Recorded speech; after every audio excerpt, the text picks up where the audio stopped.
Welcome to day 2 of 3D printing aircraft. The Dassault Rafale is a versatile multi-role fighter jet that showcases French engineering at its finest. Primarily operated by the French Air Force and Navy, it is also a key asset for the Indian Air Force, with Egypt and Qatar having adopted it in recent years. Powered by twin Snecma M88-2 engines, the Rafale reaches speeds of over Mach 1.8, offering a balance of speed and agility.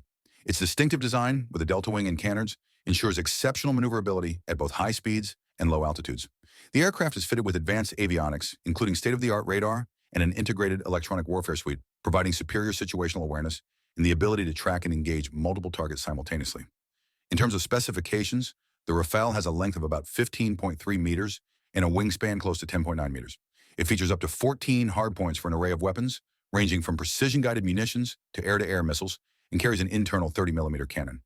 With a combat radius of around 1,000 kilometers and a maximum range nearing 3,700 kilometers when aerial refueling is factored in, the Rafale is built to excel in both offensive strikes and defensive operations. Comment below your favorite aircraft and it will be featured in the next videos.